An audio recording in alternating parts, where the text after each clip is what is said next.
परमेश्वर को पसंद आने वाली भक्ति, परमेश्वर को पसंद आने वाली भक्ति। सच में आज हम वचन के द्वारा जानने की कोशिश करेंगे कि परमेश्वर को पसंद आने वाली भक्ति कौन सी भक्ति है। चर्च में आपने कई बार उद्धार, अनुग्रह, प्रेम, क्रूस इन शब्दों को आपने बहुत बार सुना होगा।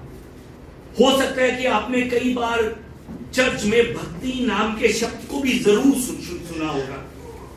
सच में आज इन वचनों के द्वारा हम ये जानने की कोशिश करेंगे कि भक्ति क्या है और हम क्या करें कि परमेश्वर हमारी उस भक्ति को देखते हुए कह सके कि इसकी भक्ति सच्ची भक्ति है।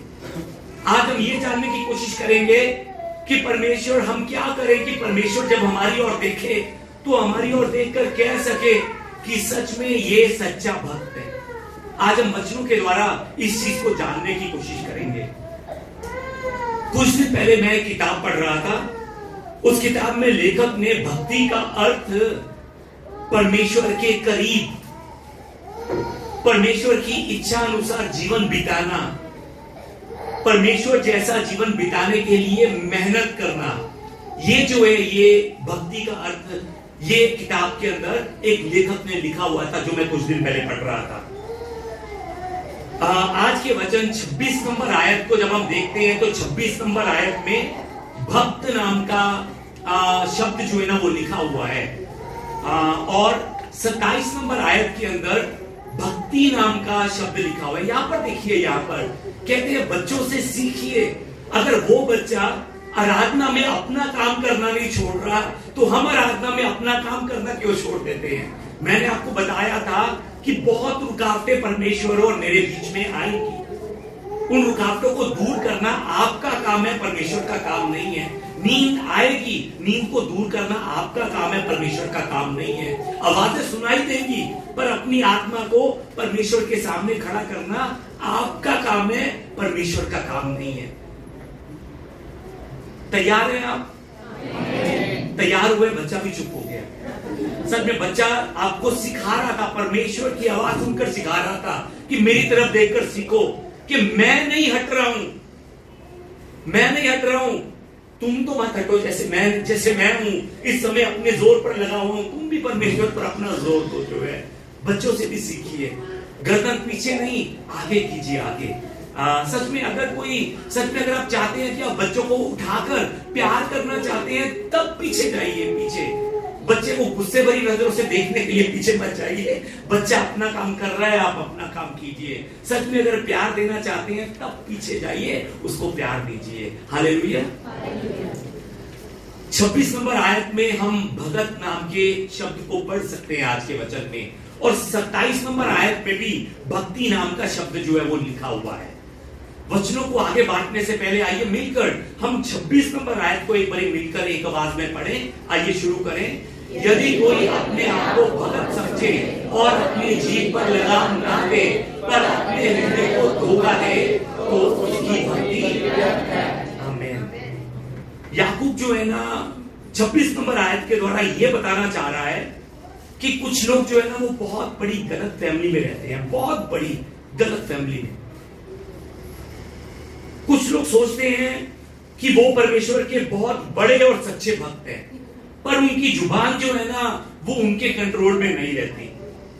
वो हर एक बात ऐसी करते हैं जो संसार के लोग करते हैं। ऐसे लोगों के लिए याकूब जो है ना कहता है कि वो लोग खुद को बहुत बड़े धोखे में रखते हैं, बहुत बड़े धोखे में। वो खुद को भगत समझते हैं पर उनकी ऐसी भक्ति जो है ना वो बेकार है, बेकार।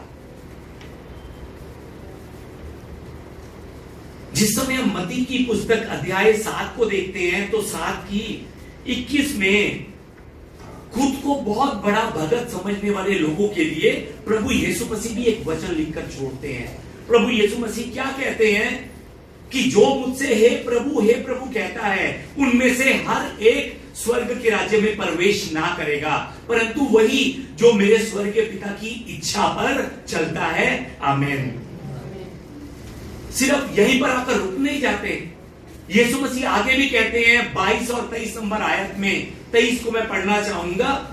कि ये जो लोग जो खुद को भगत कह रहे हैं और भक्ति करते हुए हे प्रभु कहते हैं, पर परमेश्वर की इच्छा को अपने जीवन में पूरा नहीं करते, वो लोग जब अंत के समय में, अंत के दिन मेरे सामने खड़े होंगे, तो उस समय प्रभु कहते हैं कि तब मैं उनसे खुलकर कह दूंगा, मैंने तुमको कभी नहीं जाना, हे कुकर्म करने वालों, मेरे पास से चले जाओ। ये प्रभु यीशु मसीह कहते हैं उन लोगों को जो खुद को बहुत बड़ा भगत समझते हैं, पर परमेश्वर की नजर में वो भगत नहीं है। ये मत्ती अध्याय 7 में ये जो वचन हमने पढ़ा है, और याकूब 1:26 में जो वचन अभी हमने थोड़ी देर पहले पढ़ा था, सच में ये वचन उनके लिए है जो खुद को भगत समझते हैं पर अपनी जीभ पर कंट्रोल नहीं रखते। इसीलिए याकूब कहता है कि ऐसे लोग खुद को धोखे में रखते हैं, धोखे में। जो बात कर रहा हूं समझ पा रहे हैं? मत्ती 7 और याकूब 1:26 में लिखे हुए लोगों के बीच में एक सिमिलरिटी है, मिलती जुलती एक बात है। वो मिलती जुलती बात क्या है मालूम है आपको? वो मिलती जुलती बात मत्ती 7 और 1:26 में वो मिलती जुलती बात ये है कि ये दोनों लोग, मत्ती की 7:21 में लिखे हुए लोग और याकूब 1:26 में लिखे हुए लोग, ये दोनों विश्वासी लोग हैं, विश्वासी। और इन दोनों के बीच में एक सिमिलरिटी और है, दोनों को विश्वास में भी काफी लंबा समय हो चुका है इन दोनों लोगों को। अब एक बार ही सोचिए कि अगर आप या मैं इन लोगों के बीच में खड़े हैं और प्रभु यीशु मसीह अंत के समय में आपसे या मुझसे पूछता है, आपसे या मुझसे कहता है कि मेरे पास से चले जाओ, मैंने तुम्हें कभी नहीं जाना, तो उस समय सच में हमारे मन पर क्या बीतेगी? एक बार सोच कर देखिए। सच में आज हमने खुद को परमेश्वर के सामने खड़ा कर जांचना है। क्या करना है? जांचना है। किसको जांचना है? साथ वाले को? अपने आप को जांचना है। अपने आप को हमने जांचना है कि क्या मेरी भक्ति परमेश्वर की नजर में भक्ति है? क्या मैं परमेश्वर की नजर में सही जीवन बिता रहा हूं? हमने जांचना है कि क्या मैं परमेश्वर की नजर में भगत हूं? इस चीज को हमने जांचना है। सच में आज इन बातों पर हमने ध्यान देते हुए आज के वचन में हमने अपने आप को जांचना है, किसी दूसरे को नहीं, अपने आप को। आज का वचन जो है ना, वो हमें यह बताता है कि परमेश्वर अपने लोगों से कैसी भक्ति चाहता है। हम सब चाहते हैं कि हम परमेश्वर की भक्ति करें और ऐसी भक्ति करें जो परमेश्वर को पसंद आ सके। आज के वचन में परमेश्वर हमें 3 बातें बताता है, जिस 3 किस्म की भक्ति को परमेश्वर अपनाता है, चाहता है। परमेश्वर वो लिखकर आज हमें आज के वचन में बताता है। पहली बात परमेश्वर हमें आज के वचन के अंदर ये बताता है, 26 नंबर आयत में जो लिखा है, यदि कोई अपने आप को भगत समझे और अपनी जीभ पर लगाम ना दे तो उसकी भक्ति क्या है? व्यर्थ है। यानी कि परमेश्वर हमसे 3 प्रकार की भक्ति चाहता है, और पहली भक्ति जो परमेश्वर हमसे चाहता है वो ये है कि हम खुद की तरफ ध्यान देते हुए, खुद को जांचते हुए अपनी जीभ पर लगाम रखें। ऐसी भक्ति परमेश्वर किससे चाहता है? मुझसे चाहता है, मुझसे। परमेश्वर की नजर में सिर्फ वो व्यक्ति खुद की तरफ ध्यान दे सकता है जो व्यक्ति अपनी जीभ पर लगाम रखे।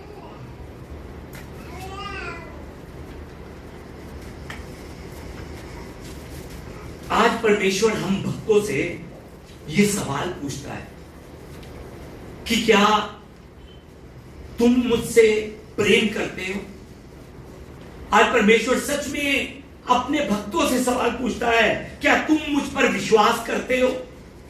क्या तुम मेरे भगत हो? आज परमेश्वर ये सवाल हम विश्वासियों से पूछता है, क्या तुम्हारा अपनी जीभ पर कंट्रोल है? या जो बातें तुमने करनी है वो बातें जब तक तुम कर ना दो, जो बातें तुमने करनी है जब तक वो बातें तुम्हारे मुंह से निकल ना जाए, तब तक तुम्हें शांति नहीं मिलती। क्या सच में तुम मेरे भगत हो?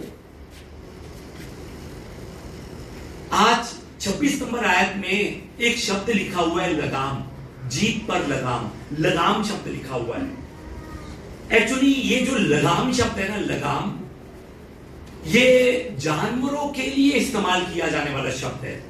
उदाहरण के तौर पर आपको बताऊं तो घोड़ा, ये लगाम घोड़े को कंट्रोल करने के लिए यूज किया जाने वाला शब्द है। पर यहां पर जो लगाम शब्द जो घोड़े के लिए, जानवर के लिए यूज किया जाता है, आज वही शब्द याकूब जो है ना, वो इंसान के लिए यूज कर रहा है, यानी कि मेरे और आपके लिए यूज कर रहा है। याकूब जो है ना, यहां पर जीभ पर लगाम के द्वारा हमसे यह कहना चाहता है कि जिस तरह से घोड़ा लगाम के द्वारा अपने मालिक के नियंत्रण में रहता है ना, उसी तरह से हमने भी अपनी जीभ को परमेश्वर के नियंत्रण में रखना है। किसके नियंत्रण में रखना है? परमेश्वर के नियंत्रण में रखना है। और घोड़ा अपने मालिक के नियंत्रण में होने के कारण उस मंजिल तक घोड़ा पहुंचता है जिस मंजिल तक मालिक उसे लेकर जाना चाहता है। उसी तरह से हमने भी अपने जीभ पर नियंत्रण रखने के कारण हम उस जगह पर पहुंच पाएंगे जहां पर हमारा मालिक हमें पहुंचाना चाहता है। हालेलुया।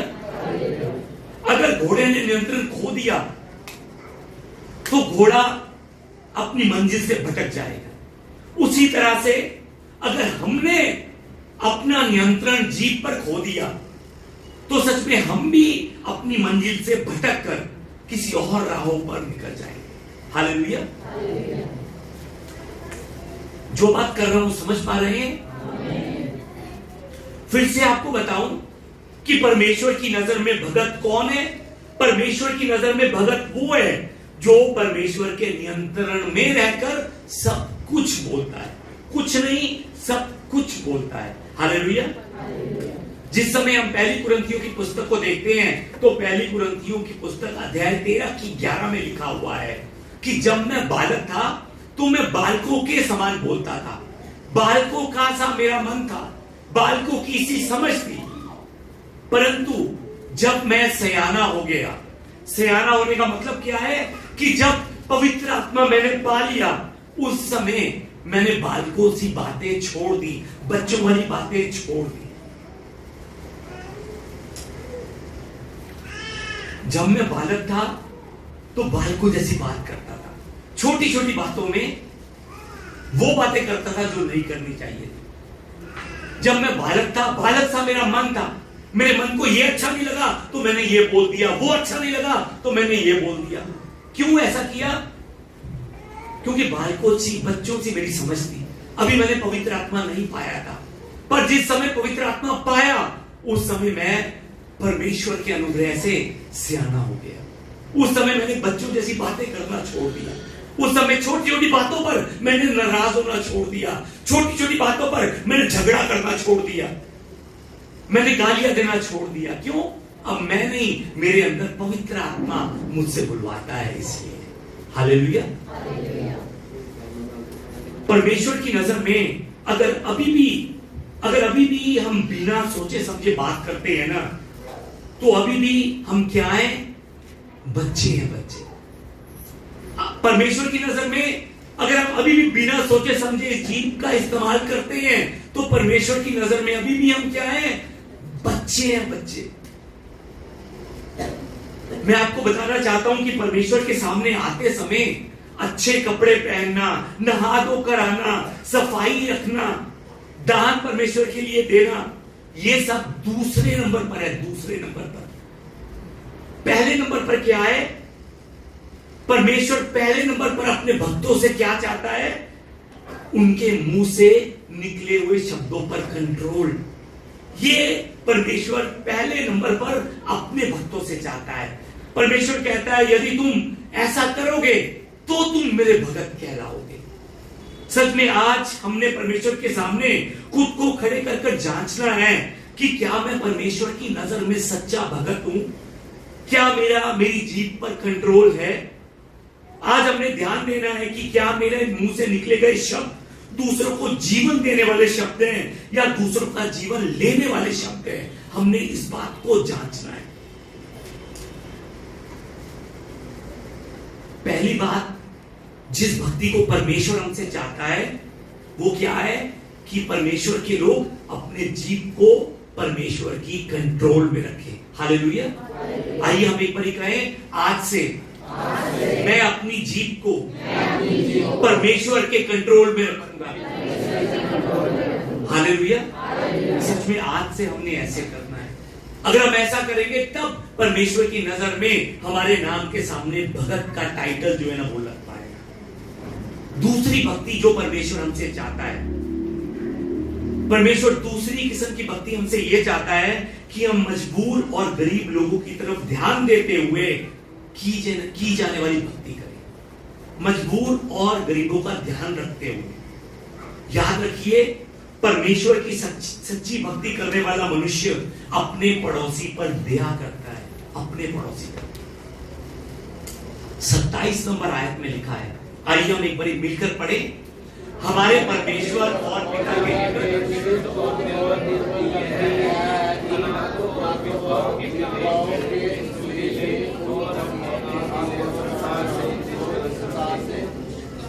परमेश्वर के वचन में लिखा है कि सच में परमेश्वर और पिता के निकट शुद्ध और निर्मल भक्ति यह है कि अनाथों और विधवाओं के कलेश में हम उनकी सुधि दें।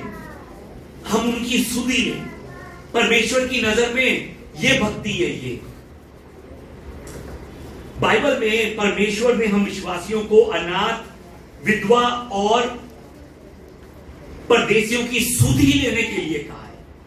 फिर से मैं आपको याद दिलवाना चाहता हूं, अनाथ, विधवा और परदेशी, उनकी सुधि लेने के लिए परमेश्वर ने हमसे कहा है।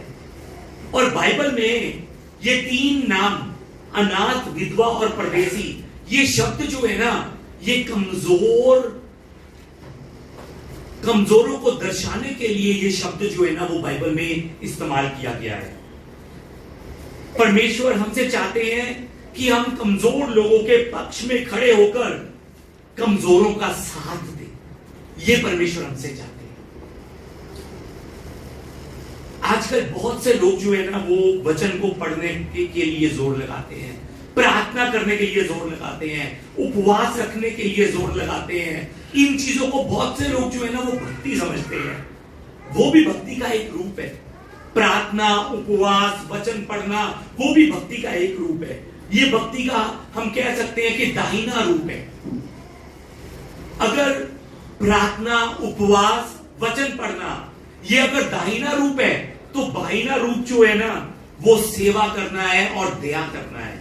जब ये सेवा, दया, प्रार्थना, वचन, उपवास ये सब मिलकर चलता है ना तब शरीर पूरा होता है, तब भक्ति जो है ना वो पूरी होती है। याद रखिए, दया और सेवा के बिना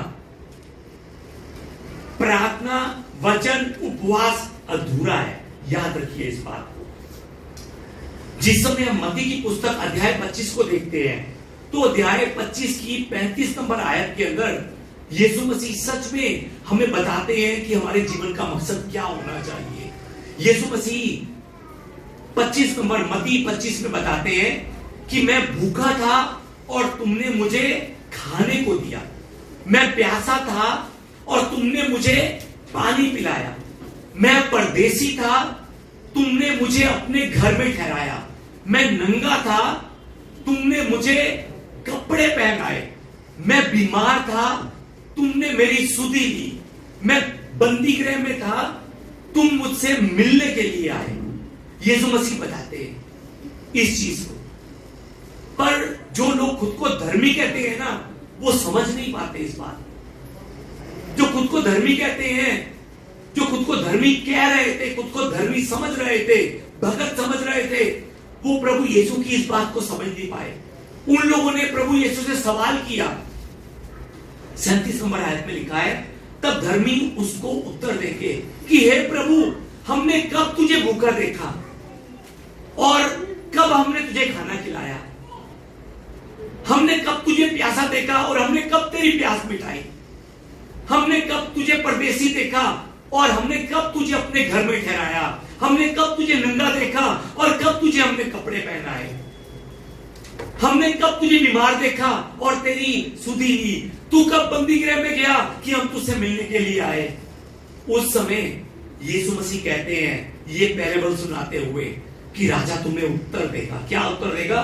कि मैं तुमसे सच कहता हूं, तुमने जो मेरे इन छोटे छोटे कमजोर भाई बहनों के साथ किया है वही तुमने मेरे साथ किया है। जो बात कर रहा हूं समझ रहे हैं? जो हम उन कमजोर लोगों के साथ दया भरे मन से कर रहे हैं वो हम उनके साथ नहीं कर रहे हैं। यीशु की नजर में हम किनके साथ कर रहे हैं? यीशु मसीह के साथ कर रहे हैं। यानी कि यीशु मसीह कहां पर है? कमजोर लोगों के बीच में है, कमजोर लोगों के बीच में। हालेलुया। समझ रहे हैं जो बात आपको बता रहा हूं? बाइबल में परमेश्वर ने हमें, हम विश्वासियों को अनाथ, विधवा और परदेशियों की सुधि लेने के लिए कहा है। बाइबल में अनाथ, विधवा, परदेशी शब्द भी, जैसे मैंने आपको बताया कि ये जो शब्द है कमजोर लोगों के लिए यूज किया जाने वाला शब्द है। सच में दूसरों की सुधि लेने वाले दया के कार्य जो है ना, कमजोरों के पक्ष में खड़े होने वाले सेवा के कार्य, परमेश्वर मेरे और आपके उस प्रेम से किए जाने वाले कार्यों को भक्ति कहते हैं। उन कार्यों को परमेश्वर भक्ति कहते हैं। यहां पर एक बात पर और ध्यान देना पड़ेगा।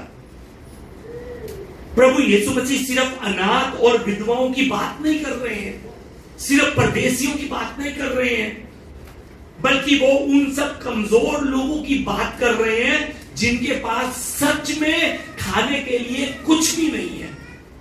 ध्यान से समझिएगा इस बात को।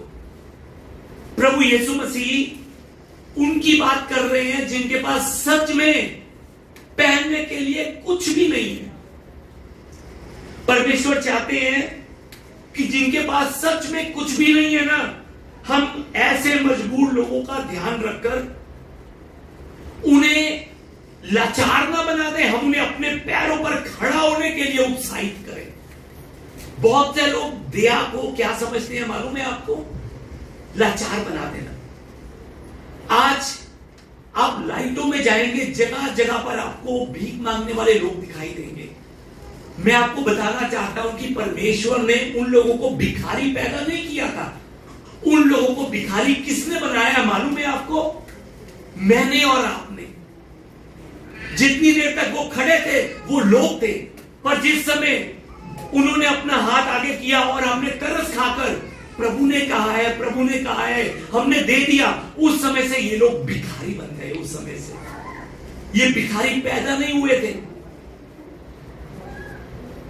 सच में हमने ऐसे लोगों के लिए अगर कुछ करना चाहते हैं ना तो कीजिए, पर वो कीजिए कि वो लोग अपने पैरों पर खड़ा हो सके, और जैसे आज हम उनके लिए कर रहे हैं वो भी आने वाले समय में दूसरों के लिए कर सके। हालेलुया। जैसा कि मैंने आपको बताया, परमेश्वर उन लोगों की सुधि लेने के लिए कह रहे हैं जिनके पास कुछ भी नहीं है। यहां पर उन लोगों की सुधि लेने के बारे में नहीं कह रहे हैं जिनके पास घर में खाने के लिए दाल है, पर वो कहते हैं कि नहीं, मैंने दाल अब खा खा कर मेरी बस हो गई है, अब मुझे पनीर चाहिए, अब मुझे मशरूम चाहिए, अब मुझे चिकन चाहिए। उनकी बात नहीं हो रही है। यहां पर उन लोगों की बात परमेश्वर नहीं करते हैं जिनके पास पीने के लिए पानी है। परमेश्वर उन लोगों की बात कर रहे हैं जिनके पास कुछ भी नहीं है पीने के लिए। उन लोगों की नहीं जिनके पास पानी तो है पर वो पानी से खुश नहीं है। मुझे कोला चाहिए, लिम्का चाहिए, जूस चाहिए, मुझे ये भी चाहिए, वो भी चाहिए। उन लोगों की बात नहीं हो रही है। परमेश्वर यहां पर उन लोगों की बात नहीं कर रहे हैं जिनके पास कपड़े हैं या पुराने कपड़े हैं। परमेश्वर ये नहीं कह रहे कि देख पिछले 5-6 महीने से, पिछले 1.5 साल से, 2 साल से उसने वही कपड़े डाले हुए हैं, तरस खा और उसे नए कपड़े लेकर दे। परमेश्वर ये बात नहीं कर रहे हैं। मैं आपको बताना चाहता हूं, मेरे घर में कितने ऐसे कपड़े हैं जिस समय मैं कोरिया से आया था ना, उस समय के वो कपड़े पड़े हैं और उस समय से वो कपड़े मैं लगातार डालता हूं। 4 साल, 5 साल, 6 साल से ज्यादा हो चुके हैं, ज्यादा। परमेश्वर उन चीजों को लेकर नहीं कह रहे हैं। वचन को, यही मत्ती का वचन जो अभी हमने देखा था, यहां पर क्या लिखा है? भूखा। भूखा, जिसके पास खाने के लिए दाल सब्जी है, क्या वो भूखा है?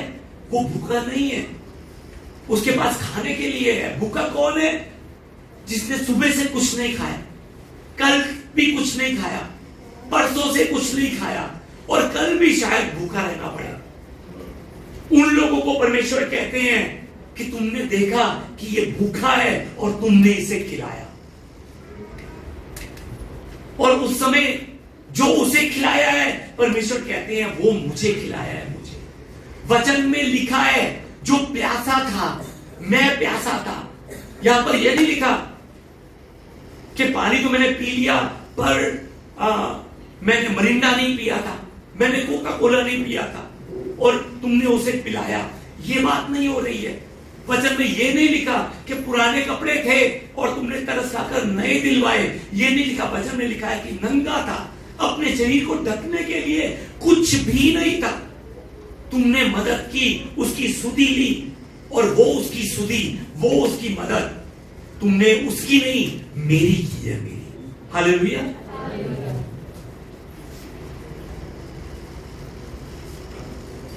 याद रखिए, ये जो दया और ये सेवा भी जो है ना, ये भी अपने मन से नहीं की जाती, परमेश्वर के मन से की जाती है। मैंने संसार में बहुत से ऐसे लोग देखे हैं जो शुरू में बढ़ चढ़कर सेवा करते हैं, बढ़ चढ़कर दया करते हैं, पर कुछ समय बाद ठंडे होकर बैठ जाते हैं। मालूम है क्यों? क्योंकि जिसकी वो सेवा कर रहे हैं वो उसके अनुसार नहीं चलता। इसलिए जब हम अपने अनुसार, अपने मन से किसी की सेवा करेंगे ना, तो कुछ महीने बाद हम ठंडे होकर बैठ जाएंगे और हम उस पर अपनी मर्जी चलाना शुरू कर देंगे। अगर वो मेरी बात मानेगा तो ठीक है, नहीं मानेगा तो हम उसकी सेवा से पीछे हट जाएंगे। पर यदि हम परमेश्वर का मन लेकर सेवा कर रहे हैं ना, मैं आपको बताना चाहता हूं, हम जितना मर्जी थके होंगे तब भी हम उस सेवा से पीछे नहीं हटेंगे। क्यों? वो सेवा का मन मेरा मन नहीं है, परमेश्वर का मन है। इसलिए समझ रहे हैं जो बात कर रहा हूं? परमेश्वर के मन से सुधि लीजिए, परमेश्वर के मन से मदद कीजिए, परमेश्वर के मन से सेवा कीजिए, अपने मन से नहीं तो कुछ समय बाद आप ठंडे होकर बैठ जाएंगे। ये दूसरी भक्ति है जो परमेश्वर चाहते हैं कि परमेश्वर के लोग करें। तीसरी भक्ति जो परमेश्वर चाहते हैं कि परमेश्वर के लोग करें, वो कौन सी है? वो आज के वचन 27 नंबर आयत में लिखा हुआ है। जिस समय हम 27 नंबर आयत को देखते हैं तो उसमें अंत में एक शब्द लिखा हुआ है कि अपने आप को संसार से निष्कलंक रखें। आइए एक बार मेरे पीछे बोले, अपने आप को संसार से निष्कलंक रखें। आमीन। परमेश्वर चाहते हैं, तीसरी भक्ति हमसे, कि हम अपने आप को संसार से निष्कलंक रखें। अगर हम संसार से अपने आप को निष्कलंक रखेंगे तब परमेश्वर हमें भगत कहेंगे, तब हमारी भक्ति को परमेश्वर अपनाएंगे। संसार से निष्कलंक रखे का अर्थ जो है ना, वो ये है कि संसार में रहकर भी संसार से अलग जीवन बिताना,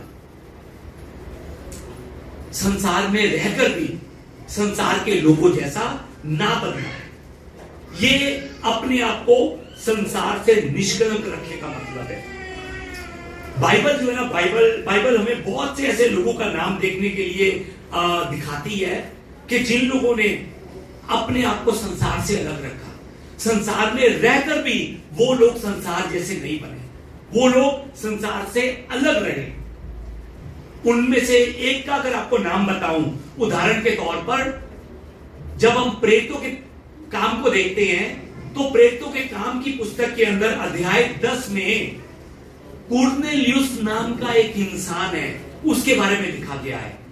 प्रेतों के काम अध्याय 10 में हम देखते हैं कि ये जो कुर्नेलियुस नाम का इंसान है, ये जो है इटालियन नाम की पलटन का सूबेदार था, और उस समय रोम की जितनी भी सेना थी उन सब में से ये इटालियन जो फौज के जो सैनिक थे, ये सबसे ज्यादा ताकतवर और सबसे ज्यादा क्रूर माने जाते थे, क्रूर। और हम सब जानते हैं कि ये रोम के सैनिक कितने क्रूर थे।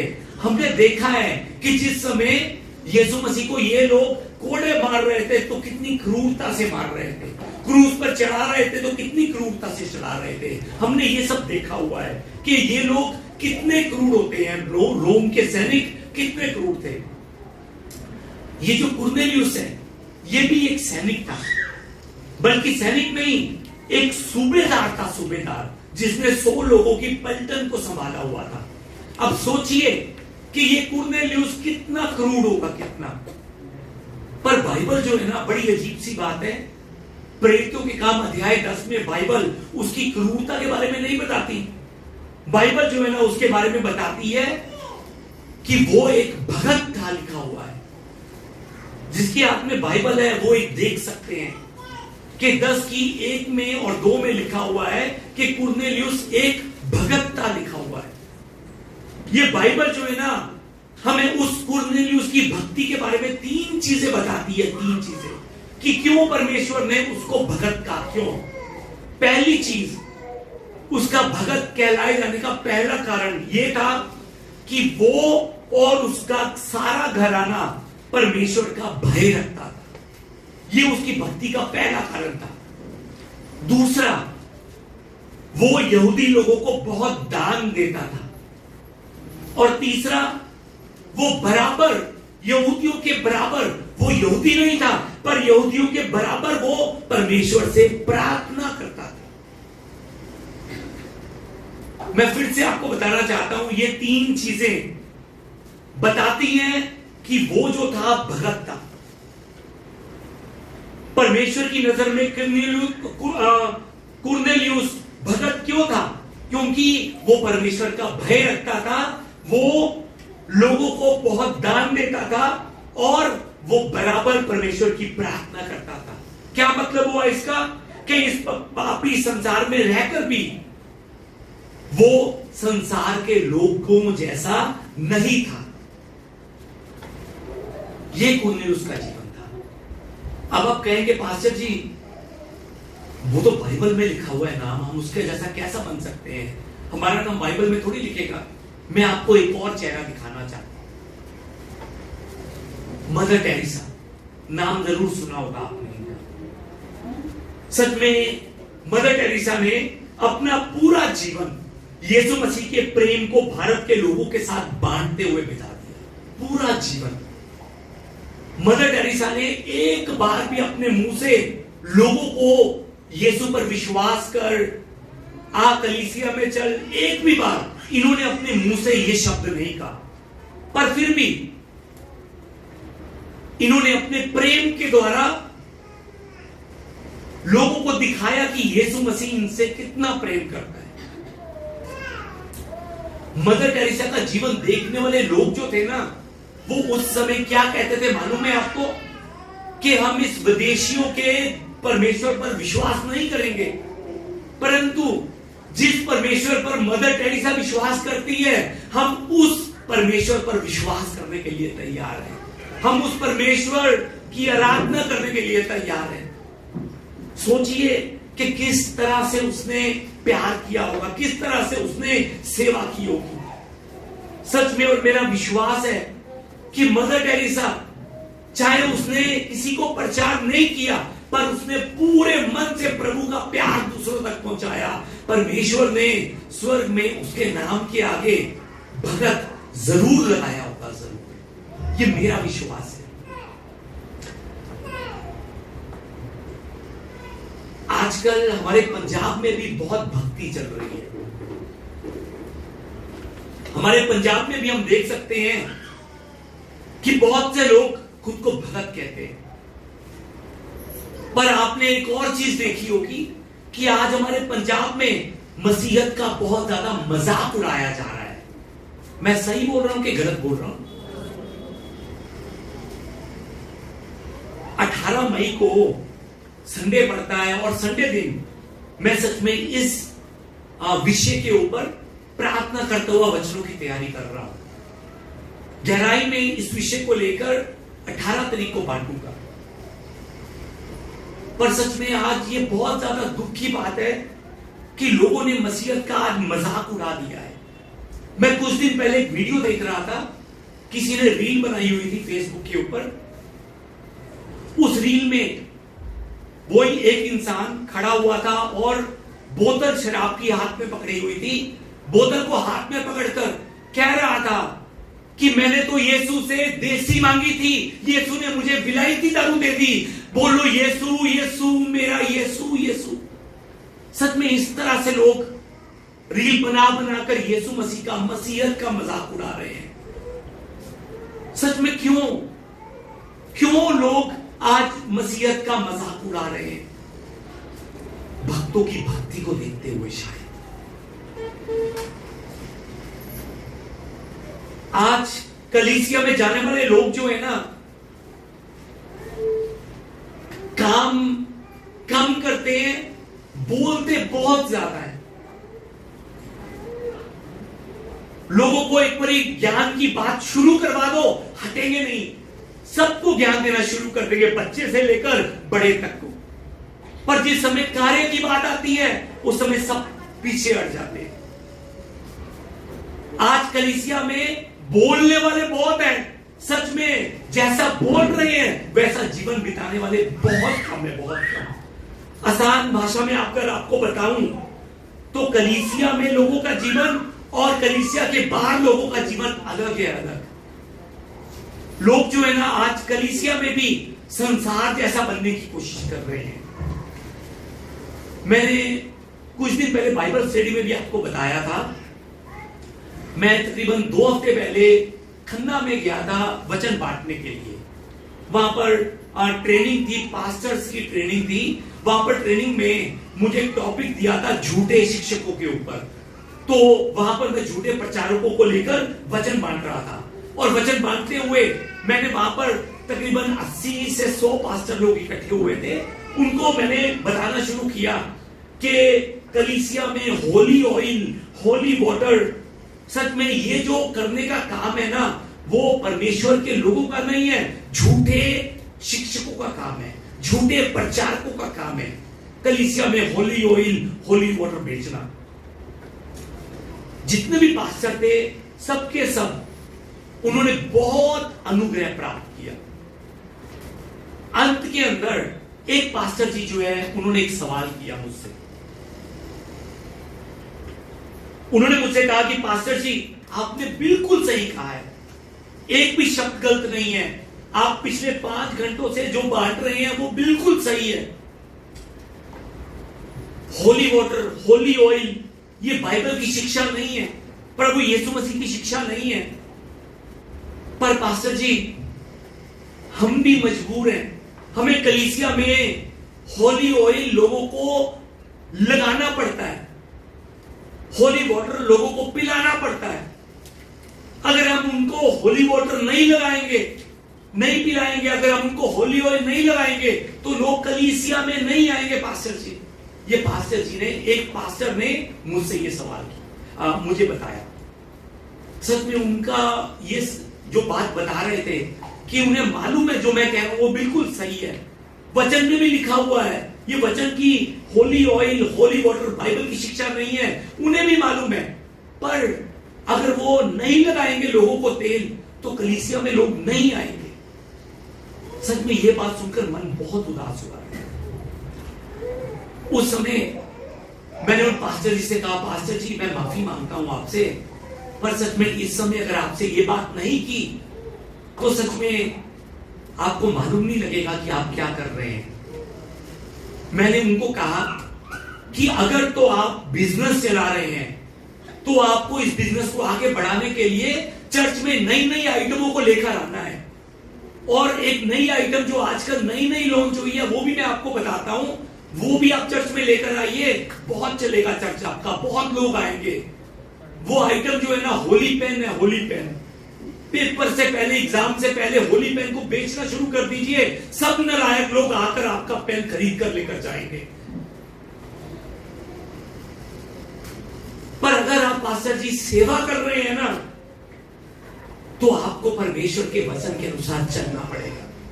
अगर आप ये सोचकर चल रहे हैं कि आप अगर ये आइटम नहीं लेकर आएंगे तो लोग कलीसिया में नहीं आएंगे, तो वो सेवा नहीं है, वो बिजनेस है। इससे अच्छा तो ये है कि आप बिजनेस कीजिए पास्टर जी। अगर आप परमेश्वर के मन से सेवा कर रहे हैं, परमेश्वर अपने लोगों को अपने आप आपके सामने खड़ा करेंगे, अपने आप, अगर आप ईमानदारी से सेवा कर रहे हैं। ये बात मैंने उनको कहा, उनके दिमाग में कितना असर हुआ मुझे ये तो मालूम नहीं है, पर उन्होंने मुझे कहा धन्यवाद पास्टर जी, आज बहुत बड़ी बात आपने मुझे सिखाई है। सच में क्यों लोग बाहर जैसे हैं, बाहर जैसा लोग जीवन बिता रहे हैं वैसा ही जीवन कलीसिया में लेकर आ रहे हैं, क्यों? सच में परमेश्वर ने अपने लोगों से कहा है कि संसार से निष्कलंक रहे। जो काम संसार के लोग कर रहे हैं हम वही काम करते आगे ना बढ़े।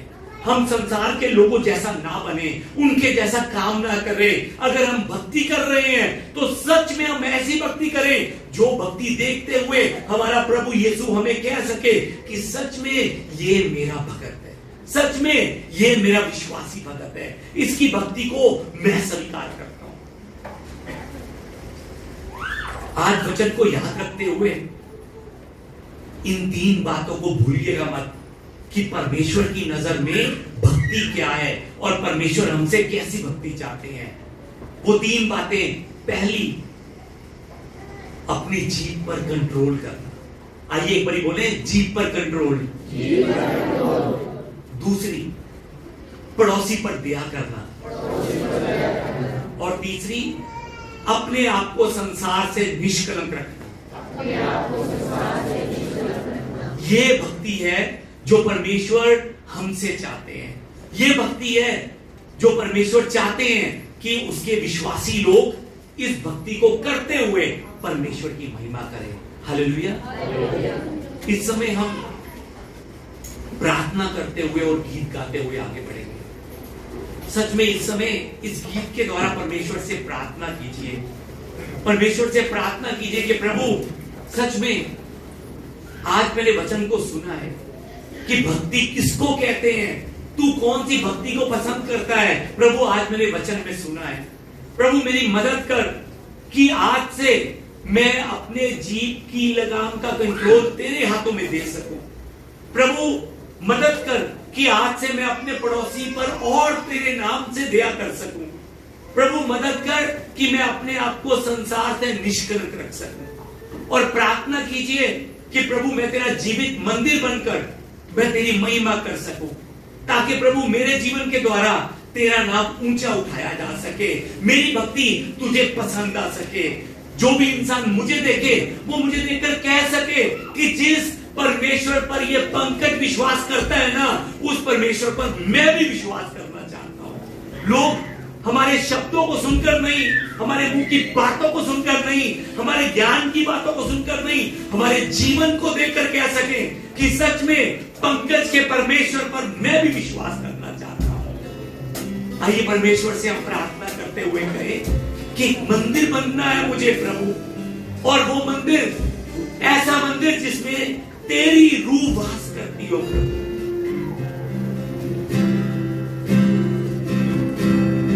एक मंदिर बनना है मुझे, रूह तेरी जिसमें बसे। आइए मिलकर कहें, एक मंदिर बनना है मुझे, रूह तेरी। आइए एक बार फिर से प्रार्थना करते हुए कहें, एक मंदिर बनना